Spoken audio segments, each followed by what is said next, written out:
Art People, The podcast where we look at art from different perspectives we're talking to artists, galleries, and collectors. with the aim of making art more accessible. I'm Ohi. I'm Ohai. Let's get into it. Today on the podcast we have Niyi Adenubi, co-founder and director of VFD Group and founder of the Legacy Art Foundation. Awesome. Thank you for introducing yourself. Thank you. How you doing, sir? Very well. How are you guys? Good. Welcome to the podcast. It's a pleasure to be here. It's my first podcast. Thank you for your time. I told you you're the first person to actually wear a suit on the podcast. Many firsts. Many firsts today. Yeah. Yeah. So we'll just walk through the journey of like, I think we started, who is Niyi? Who is Niyi? Who is Niyi? He's a guy who works in finance and investments, co-founded VFD Group. Awesome. We've done some interesting stuff in the market, investing in tech startups, starting our own businesses, and now investing in more mature companies. I also started the Legacy Art Foundation about 4 years ago to support art students across universities in Nigeria. But next year, we're going to be having an initiative with an Pan-African institution. So we're taking the initiative for scholarships to the rest of Africa. So it's been very exciting. He's just a guy who's trying to, make some money and do some good. Nice. So how did Niyi get into art? Like, you remember your first experience, like the first thing that made you like notice art? Yeah, so I had my uncle, Yomi Bilaya, he's late now, may so rest in peace. He was like a theater artist and he was friends with all those people. And every time he'd be talking to me and he'd be like, do you understand this painting? And I didn't really have any artistic thing in me. And I said, how can you guys not be trained to understand art? So that's how the journey started for me. But it didn't really kick off until when I was in London. And I was working in banking and, a lot of that life had to do with going to museums, going to galleries. That's how you entertain clients and stuff like that. So one day I had a light bulb moment and I was like, wait, I'm learning about all this European art and I don't know anything about my own art history. Mm-hmm. I had a group of friends who I used to call Bohemian crew then, but they were really just Altair guys. But they were the early Altair people. So it was the early days of African art making its way to global market. And there were Bonhams was having sales. There were exhibitions at different places. And my friend Adun, she always had the plug. Okay. And she would invite me, we'll go and then we'll discuss it and start debating. And then from there, I started buying books, started reading, and then I started collecting from So you there. educated yourself before you started collecting? Yes, I went through a very boring academic route to start collecting, yes. So that's why my collection started with the modernist works. I started buying works of pre-independent and independent era works. So do you know what the first work you ever bought? Yes. Do you still have it? I still do, yes. Oh, wow. Do you mind sharing? Tell us what that is. It's a Ben Enwo, like... What?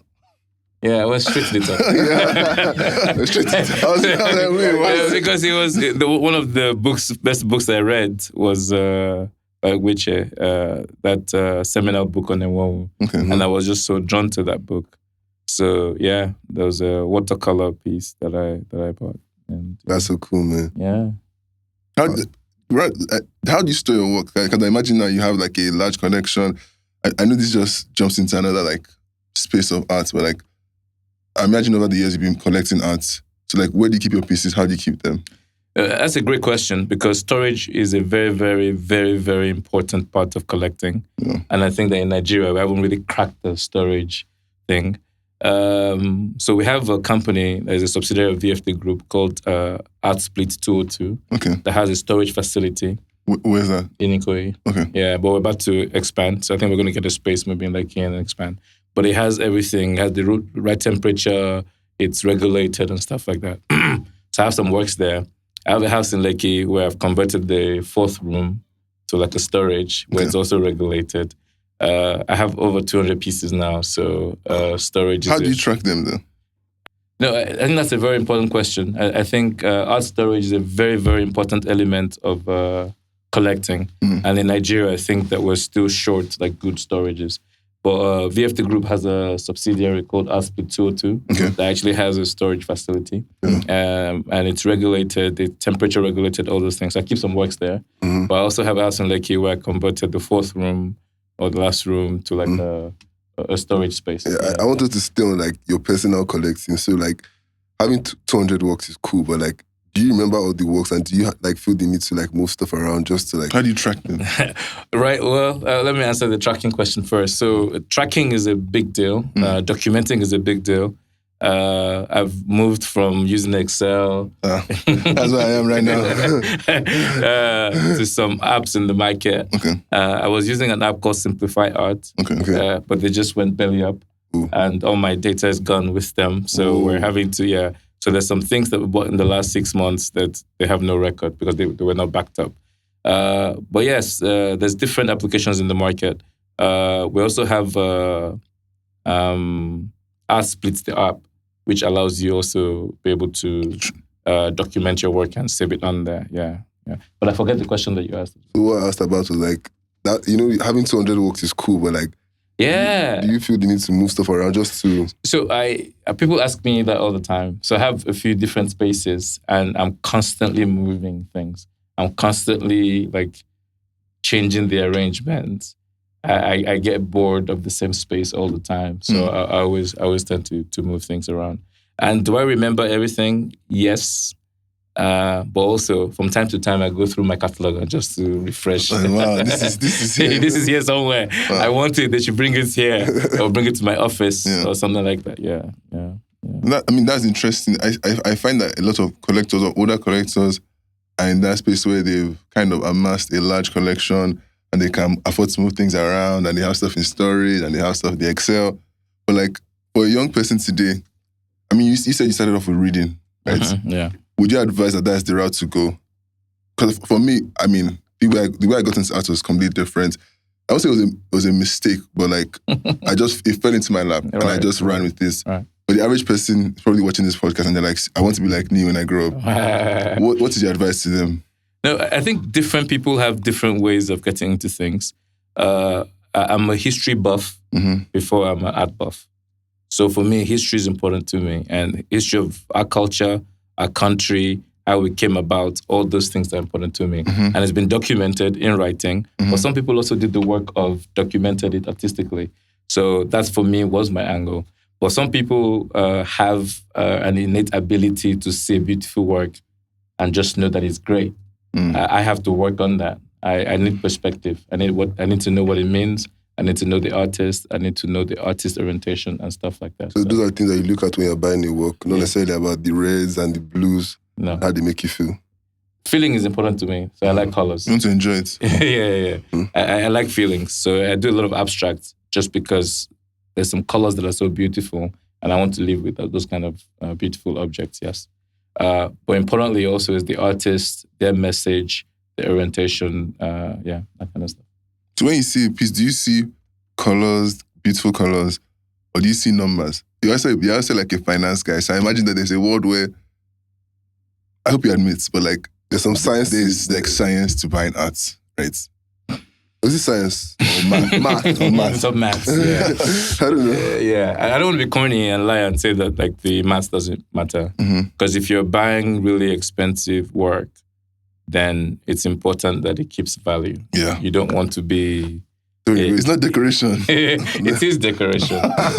Or partly, it's not always decoration actually. Yeah. But you have to also enjoy it. Yeah. It doesn't have to be beautiful in terms of aesthetic. You must have a message.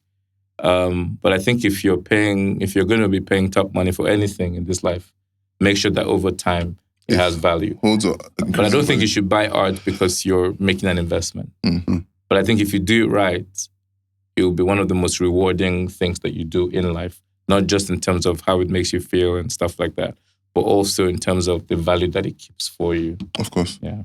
Of course. So on that line, when did art, so imagine you started reading, started collecting, and now you're almost like a patron in the sense. So at what point did it become a responsibility, and why did you choose to go that route? Another great question, right? He's on fire today, man. Hard questions. Guys, Yeah. You should have sent me these questions before. So I like people to just be like on the spot. No, Like, it's great questions. So, like I said, I was collecting modernists initially. Mhm. Many of them had passed away, but they were great do you mind works. calling names? Yeah, just so- Benewus, Dimas Nwoko, Yusuf Grillo. Can I have one? You can have it, but you have to kill me. So, yes, and those kind of artists, Uzo Egonu, right? And then, because, my finance mind said that these were established artists, it was low risk, what you... So did not explain the math. Yeah, exactly. That was the thinking. And then one day I was talking to somebody that I respect so much. And then he said to me that, if everybody collects only works of artists that are established, dead, and all that kind of stuff, how will the contemporary artists have a life? How will they maintain their practice? How will they maintain their family? How will they tell the stories of today? That if the patrons of the time hadn't collected the Enwonwus and the Grillos, they would never have made it. They would probably have quit the game Of course. to go and look for work and stuff like that. So that kind of pivoted how I started, how I collect anyways. Mhm. So I then majorly got into collecting contemporary art. So naturally, I then developed relationships with many of those artists. And then I saw some of the challenges. And that's how Legacy Art Foundation was born, because I was like, okay, What year was this? 2021. Okay. So after COVID, a lot of them, couldn't sell work for like 2 years. They were desperate. They were selling $10 at a go, a significant discount and stuff like that. So I said, it's a very tough life. What they produce is not a need. Like, we need it, but we don't know that we need it. So nobody wakes up in the morning and says, I must buy art. artwork, yeah. Yeah. So when it comes to the levels of things that are important, sometimes we forget them. So are you saying that artists are rich people? No, I'm saying that... It's something that we need, but we're not taking... Yeah, like... And also, like, when you're, like, scrambling, like... Exactly. You're when thinking you're worried about food and or your rent. shelter. You're not going to think about, like, how beautiful the space. You just want the space. Exactly. You just want food. Yeah. So when the economy is good, artists do well. Of course. Yeah. So coming out of COVID, when people thought the world was going to collapse, nobody was trying to buy a lot of art. Yeah. So that's when I then said, okay, these people, they need support, and let me set up a foundation to see how to support them. So what does the day-to-day, like, what is the day-to-day of the foundation? Like, what do you guys do exactly? So we have 3 missions at the foundation. The first one is that we provide scholarship for art students across Nigerian universities, which we're also now taking to Africa. The second thing is mentorship. Yeah, there's a huge gap in terms of the artists in Nigerian schools and the ones in the like international schools and stuff like that. The soft skills, they don't really have it. So we're mentoring them, branding, marketing, talking, soft skills, writing, that kind of stuff. And then the last bit is that they're also responsible for managing the collection and the projection of the Artists. of the foundation itself. Okay. Yeah. So the foundation owns pieces of it? Yes. Okay. Yeah. How do I apply?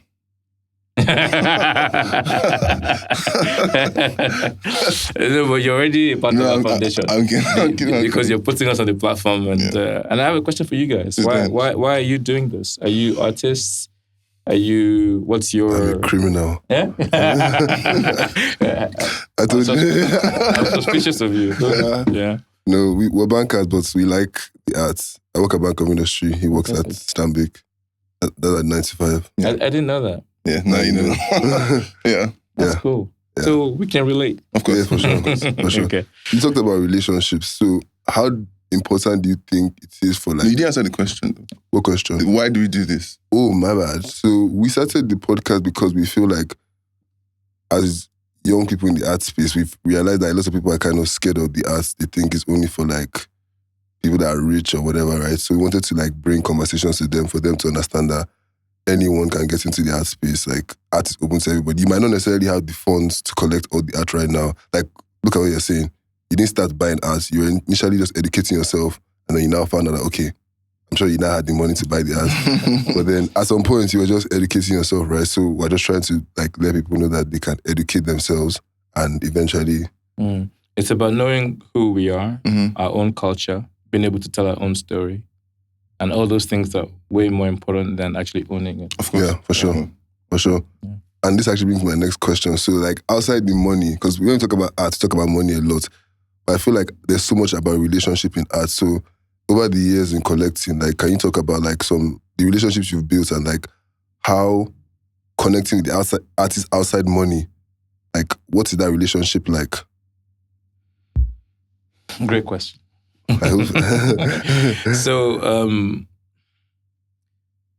for like 20 years, I've been saying like relationships are the most important thing in life. And as I got older, I compounded that theory. It is very true. Many things are important in life, but to have deep, meaningful relationships, I think nothing beats it. And being engaged in the art world has helped me connect with so many people, artists, gallerists, curators, writers, to discuss our culture, to connect on our history. And then we're now friends. Great friendships have been formed out of it.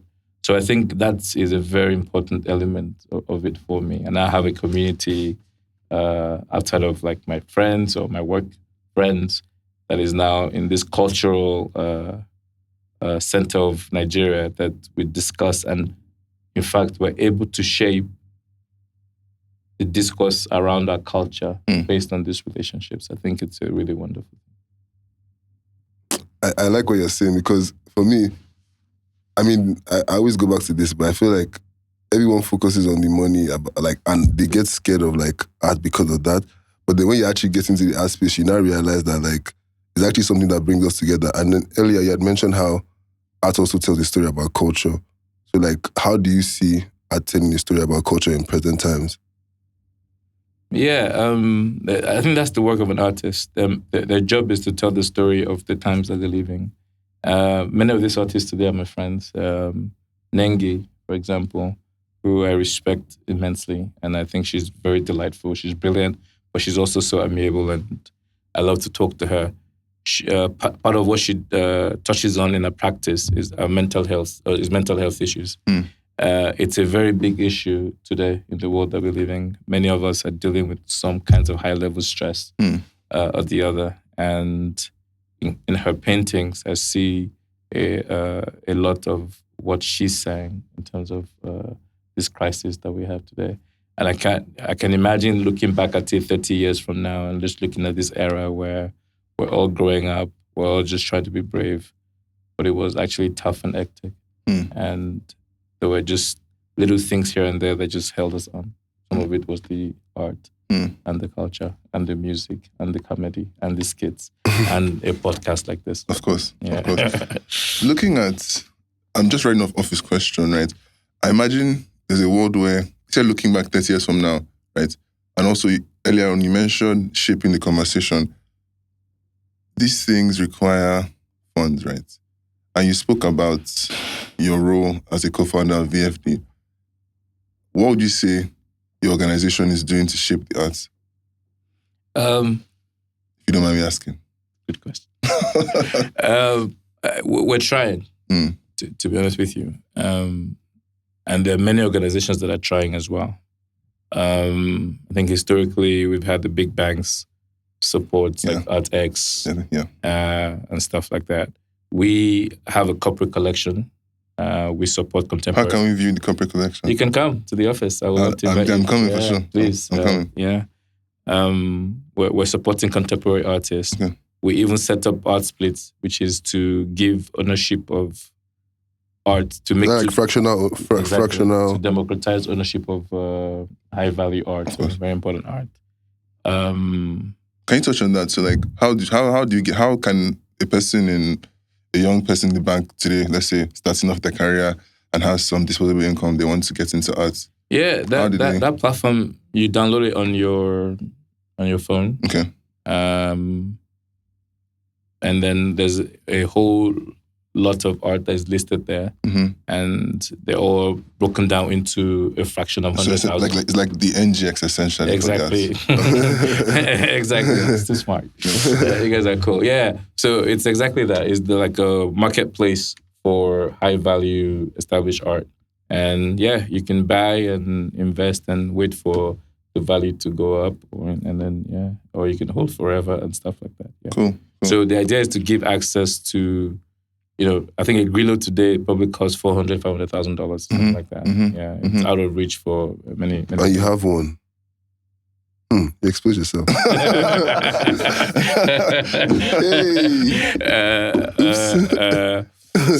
So you can own those kind of things fractionally, and you can buy. You can have a program. You can buy with your salary. You can allocate a portion of your salary every month to that and stuff. So I'm saying, I learned with the art people, like you're making it accessible to everyone. Yes. That's the thinking. That's interesting. So, but you were talking about what you guys are doing in the space. You can.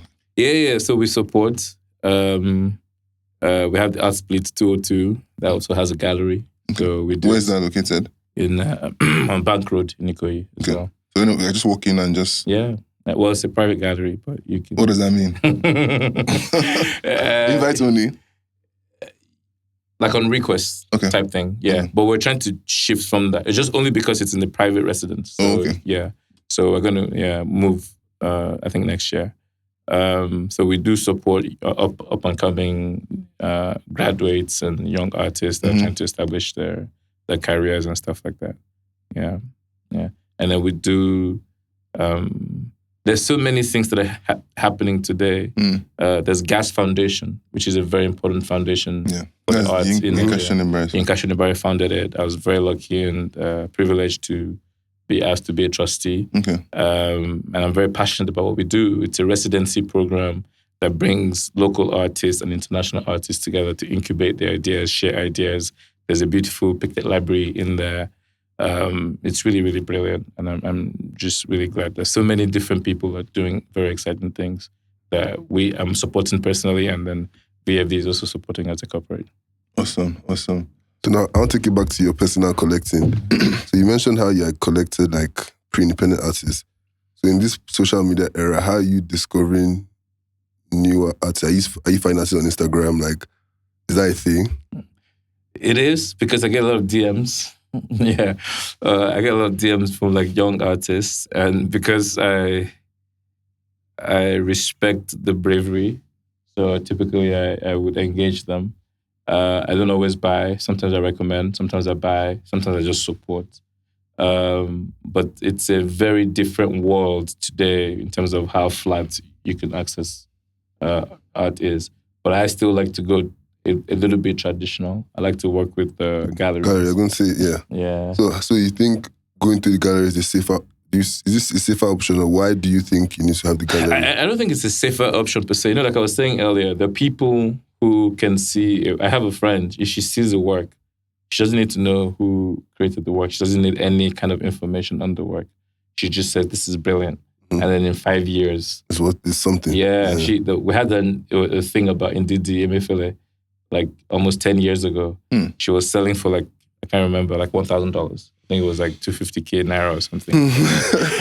And she sent it to me, and I wasn't like an immediate, like I didn't get it. I really didn't get it. So I was like, I'm not sure. At the time I was like traditional oil and gas, or not oil and gas, oil on canvas, traditional. That's what I was looking at. And I was like, it's cool, but it's too poppy for me and everything. And then like 5 years later, I got it. I met her. I understood her practice, and I wanted it desperately. And I had to pay. And the price had gone up. Yeah, I had to pay many, many, many times more. Yeah. Until today, she still references that point. So, because of you now, we could, So different people have different eyes, different skill sets. But so you just develop what your own intuition is. I like to be educated about stuff before I commit. So it's easy for me to talk to either the artist directly, but if I don't have that access, I'll talk to like the curators or like the galleries. In terms of curators or galleries, are there any curators or galleries you enjoy working with over like the years? You've enjoyed working with over the years? Absolutely. I think there are many Nigerians doing exciting things both locally and internationally. I think Relay was one of the early leaders in the contemporary space. I think Ugoma at Bloom Art has done great stuff. I think Dozie at Hourglass. My friend Kayode Adegbola has just set up a beautiful space as well, which is I think and that's the thing about evolution, right? Once we start, things get better. Of course. Every new entrant does it different, does it better, deepens it and stuff like that. There's a new gallery which I like so much. She's very young, not very young, but young. Oyinkon Dada Gallery. Yeah. Cool space. Very cool space. I've been supporting her work since she was in London doing pop-ups. I'm a big fan. I think she's going to do well here. There are many. I work with most of them. Awesome. But what about the artists? Young artists, you're collecting or you're looking to collect. I hate to put you on the spot, but I have to. What about young artists, you're collecting? Oh. So my current favorite group are this young women in their 20s. Most of them have like an international appeal. Either they're operating from Nigeria or London, but they're kind of have a global appeal. I really I think the future belongs to them, of African art and Nigerian art. Okiki Akinfe, Okay. I think she's very exciting. Sarah Longe. Deborah Jade. The very colorful stuff that she does. Someone like Nengi, I'll always love, but she's already fully established. Of course. But Fidelis Joseph, not a lady, but he's on my radar as well. Awesome. And then of course,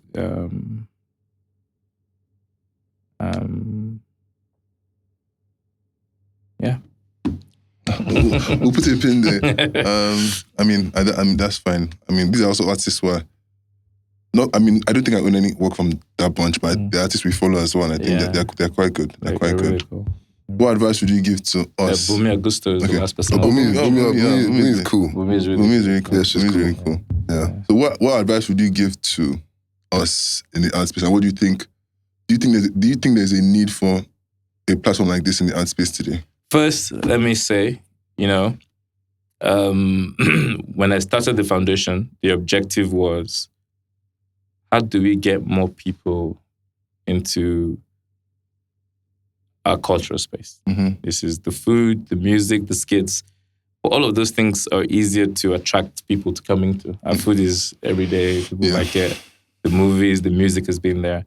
For some reason, visual arts has a higher barrier than most. And anytime that I see anybody doing anything to make visual arts more accessible to people, I'm like, bring it on. We need that thing. Awesome. So when I heard about the podcast, and thank you to you guys for inviting me, I thought, what a cool idea. And then when I found out that you were identical twins, I was like, how cool is that? And they both like art. And now I just found out that you're both bankers. Yeah. That's like really dope. Do you always dress alike? No. Not really. Just for This is the... like first time I dressed like that in a long time. Like the actual same thing. Okay. It's similar. They're always similar but different. Only your sleeps are... Yeah. So it's like, I mean, yeah. Yeah. Yeah. I guess you're like giving the memo. No, it's cool. I like the suits. I like it. Yeah, so I'm a big fan. Mm-hmm. I really like what you're doing. I hope that it fulfills the objective. I'm sure that it will. Bring young people in, let them listen to the conversation, break down the barriers, and then let's just have more people be engaged in this world. Let's tell our story to the world. Let it not be the other way around. Mm-hmm. Mm-hmm. So there's a segment on the podcast. It's called Piece of the Day. Usually the guest will bring a piece, but he didn't, so we did. Ah, right. They didn't tell me. It's fine. It's Tell fine. me, you didn't tell me to bring a piece. It's okay. It's all good. It's all good. So, Okay, so I should not appraise her based on that. No. She's cool. I praise our issues. Yeah, so the piece today is a Marino from Our Connection. I don't know if you have his work. Do you want to... I have a very similar work to this work. I guess you can speak to his work and just What So you like? it can also qualify that I brought my work because it's almost. Let's go. Now. What's yours is mine. To that grillo. So yes, I'm a big fan. I'm a big fan of the entire Oshogbo school. That's Rufus. Rufus, 277, Mamanike, Latunde Ashiru, Susan Venga and that's cool. Susan Venga, Yeah. really fantastic. So yeah, thank you for bringing this beautiful piece. You're And welcome. Baba is still alive Yes. of the group, so Listen. it's very exciting. I think their story in terms of not being academically educated in the arts, starting out at that time because Uli Bear found that there was so much natural talent, whether or not they went to art school, and developed that school, which till today is still producing great people out of that space. I think is quite legendary. I think it's fantastic. I think they should be celebrated. I'm very glad that the Modernist show at the Tates Good reps. really, really And they've dedicated. done some good work this year, like with the shows in Saudi Arabia. You know, they went to. Code took them to. Yes, Coke to Mamanike, yes. Yeah. So they're having a moment, Yeah, and I yeah. think it's very well deserved, especially for the ones that are still alive to Of course. be able to enjoy all that recognition and accolades whilst they're alive. So I think it's really good. Good choice to bring. Thank you. What can I say? Yeah. So what kind of stuff do you guys collect, and what's your motivation? What's your inclination? I'll let you take We're that. collecting every and anything, but obviously we are very much looking at the numbers. Yeah. Unfortunately, I don't know. So we're very calculated in what we collect. The banker behavior. Yes, yeah. So that's why when you said that, I was like, you're lying to them. Like, tell them. Tell them the truth. No, I'm not. I'm saying it's always going to be important, but Yeah. don't have a mindset that Oh, for if I sure. buy this piece for $1,000. It'll be 1 million By, tomorrow. yes. It doesn't work. It At doesn't. the end of December, it's not- it's going to be $6,000. No. That's not how it works. You will make mistakes. Yeah. Buy good quality works. Yeah. As you buy good quality companies, good quality stocks, you don't know where the market's going to adjust, but it will always work out if you have good quality stocks. Yeah. Okay. So do you guys do like sculptures and Bit of Sculptures, everything. paintings. Bit of everything. Yeah, not just like contemporary sculpture. We even do like the actual like what do you call The it? Oshobo gnomes, do you know they look like? What? The Oshobo gnomes, like the gnomes. I'm sure, do you go to the cool show at? I missed it. Oh, okay. Yeah. They have these gnomes outside. Okay. So we're also bring on like African objects as well, not just the actual contemporary kind of That's very sculpture. important as well. Yeah. No, but I mean, people are spooked out about it because they're like, this is like But jazz. My mom. So like the entryway into my house, there's like a host of like carvings, objects, and all that kind of stuff. And every time that she comes in, she prays. She lays the hands. She lays the hands and says, "The spirits that are possessed in this thing should not wake up at night and be strolling in the Yeah. place." But I'm like, Mom, those are your people. Well, how do you feel about things like that? Because it's actually something you experience. Like when we collect this kind of as our parents are like, whenever this we travel, might be especially in like, Africa, we try to get like a mask or like or some, like the Nimba or something, and it spooks everyone out. Yeah, it's ignorance, right? So that's what it is. My mom is from Owo, in Ondo State. Owo has produced in those pre-colonial some of the fantastic artists. There's a person called Olowo Ovishe. Yeah. The carver. Carver, Master the- carver. bro. He's from Owo. Yeah. My mom's family probably had some. and probably they threw it probably away. know the value. They didn't know, when I say value, the importance of like keeping that thing for the She cultural. subscribed to the fact that it could have spirits in it. Yeah. Yeah. They probably threw it away. So I think it's ignorance. I think one of the things I'm keen on is to re-educate ourselves so that we don't hate ourselves, so that we don't not love ourselves, so that we appreciate these things that 100 years ago, that are international acclaim, that just the genius of producing them. Meanwhile, back home, we Look down on it, we're skeptical on it, Yeah. skeptical about it. Yeah. So I think it's very important. I think that re-education is important. I think that reorientation is important. And I think that the work that we do on platforms like this, different initiatives with the foundations and just different missions, museums, I think need to keep educating people. And that's why I like technology today. I think we can do that easier today and reach people in a way that we could never before to re-educate and reorient them. So I think I have one more question. So you're speaking of like education, right? Museums, like what's your take on museums? We don't really have a great museum. We don't have great museum culture in Nigeria. How do you think we can bring that back? Like, because I find that most people would only ever enjoy a Grillo in a museum. That's just the truth. It's how to reach the average person. How do we bring that back to Nigeria? Like, is it funding? Is it education? Is it a mix of both? Is it partnership between public and private? I don't know. What does that look like to you? So I've participated in a lot of conversations around the relevance of museums See? I knew that. in today's world, whether or not it's a foreign concept and we don't do museums. We know today that MOA is struggling because people are like, those items that were taken from a palace. It had a spiritual inclination. Yeah. Why should it be in a museum when we're still worshipping like that?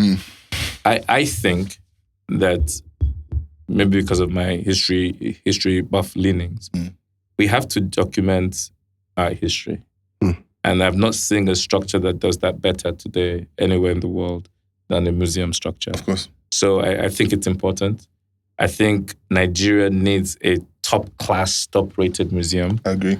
I think Lagos, being the cultural center of Nigeria, Bring it home, man. needs it. Yeah. I would add to the objective of the foundation, Legacy Art Foundation, which is to enable collaboration amongst the different stakeholders in the art space to deepen our cultural knowledge, which we're doing. We partnered with the Osahan Okubo Foundation to do a masterclass for 20 artists with the Belgian government. So that kind of initiative we need to take it to the next level and bring in as many people. Of course. And have a world rate. I hosted a German delegation from Hamburg, to museums and collectors from Hamburg in Germany during the art week here. And one of the things that one of the gentlemen said to me was, it's not okay that you don't have a world-class museum that we could go to that could give us a perspective on the history of your country. Yeah. And I completely agree with them. So I think that I'm going to keep pushing that we all work together. Government, private initiative, the Zeitsmoker in Cape Town is a model that I think that we can easily adopt and make sure that we have a world-class museum and cultural space in Lagos. I think it's absolutely critical. Yeah, you hit the nail on the head. On that note, I think we'll bring the pod to a close, unless you have anything to say. I'm good. I think it's been really fantastic. Awesome. So thank you. Like, share, subscribe. Peace. Merry Christmas. Happy holidays. End of season 1. This is actually the end of season 1. Yeah. Let's go. Thank you. Thank you, guys. Thank you, guys. It's been a pleasure. Thank you. Really cool. Thank you.